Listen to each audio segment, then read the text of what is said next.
कितने हल्के हो चिंटू, मैं तुमको उठा दे रही हूँ। मैं भी तो तुमको उठा दे रहा हूँ। दम है तो मुझे उठा कर दिखाओ चिंटू। चल तू भी आजा।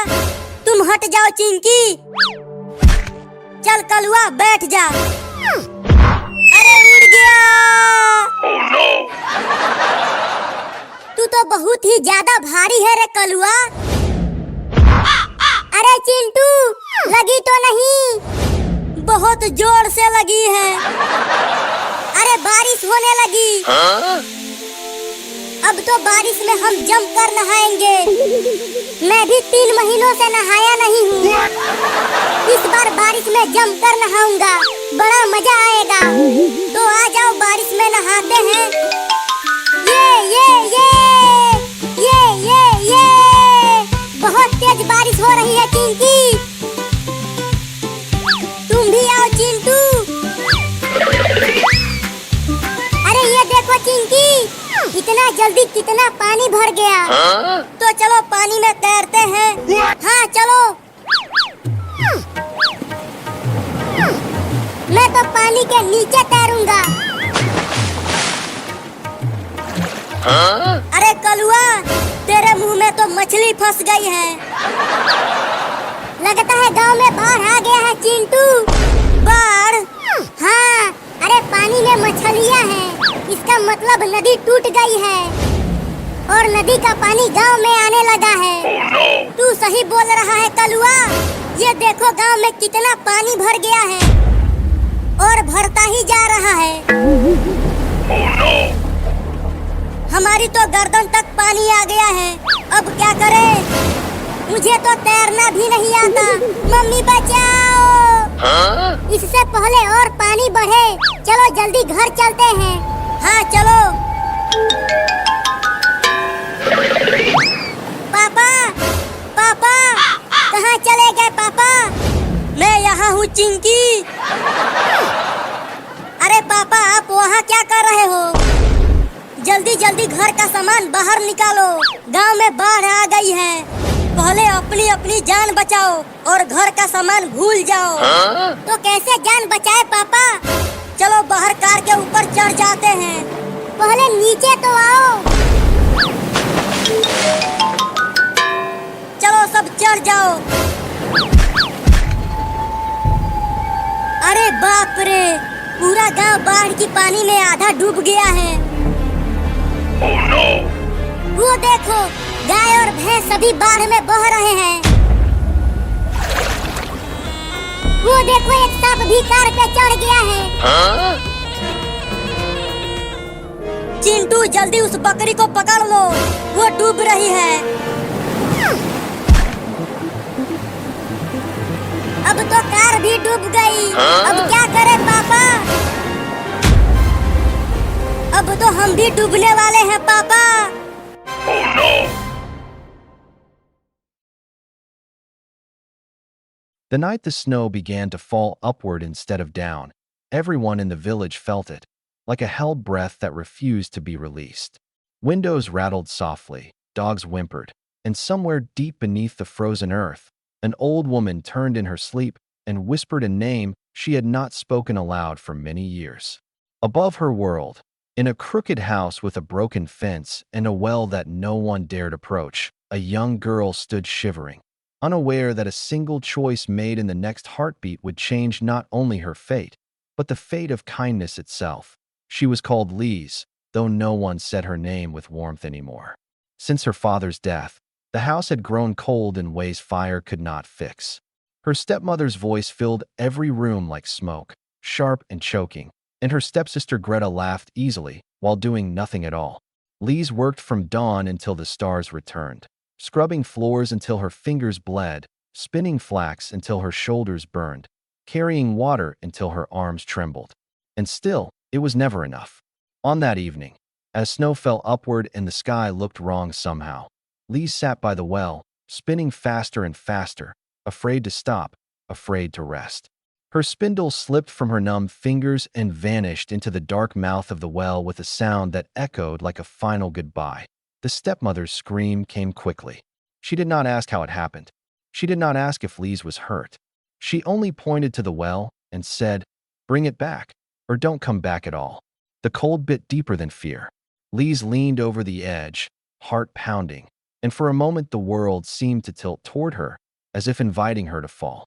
She thought of her father's gentle smile, of the days when laughter lived in the house, and then, before doubt could root itself in her chest, she let go.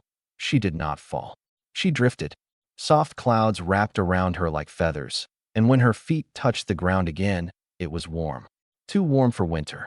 Meadows stretched out beneath a golden sky, and the air smelled of fresh bread and apples. Lise stood in wonder, forgetting her fear, until a voice called out, not loud, but urgent, as if it had been waiting for her all along. A bread oven stood by the path, glowing red-hot, and from inside came a pleading crackle. "Take me out," it begged. "I'm burning." Lise did not hesitate. She grabbed a peel and pulled the loaves free, her hands aching from the heat, but her heart steady. The oven sighed in relief. Farther on, an apple tree drooped under the weight of its fruit. "Shake me," it whispered, branches creaking. "My apples are ready." Lise shook the tree until apples rained down like blessings, gathering them carefully into neat piles. Each good deed warmed her more than the sun ever could. At last, she reached a small house with a roof of frost and a door that opened before she could knock. Inside stood Mother Holly. She was tall and broad, with hair white as snowfall and eyes deep as winter nights. Her voice, when she spoke, was neither kind nor cruel. It was true. "You may stay," Mother Holly said, "if you work." Lise nodded. Work was something she understood. The days that followed were strange but gentle. Lise cooked, cleaned, and made the beds, but the most important task was the feather bed.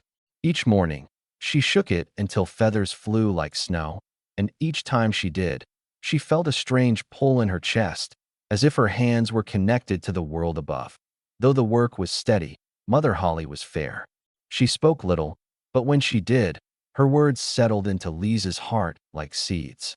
For the first time in her life, Lise was tired without being afraid.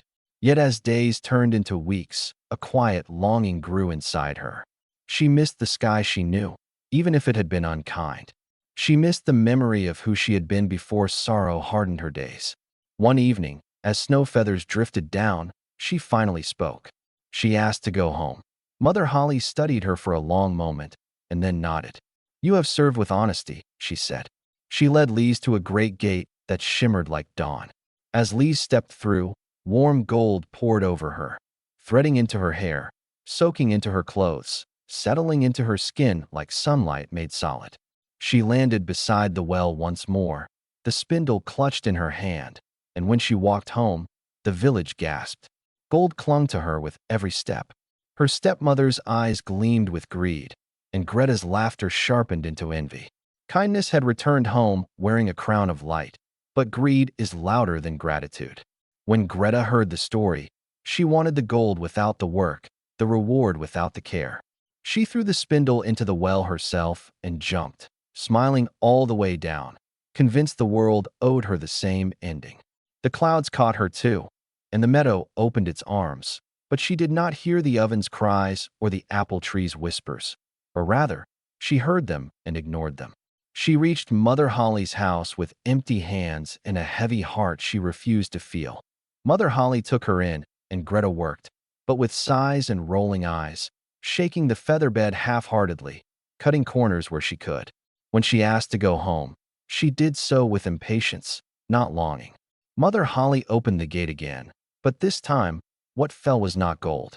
Black pitch poured over Greta, thick and sticky, clinging to her no matter how she scrubbed.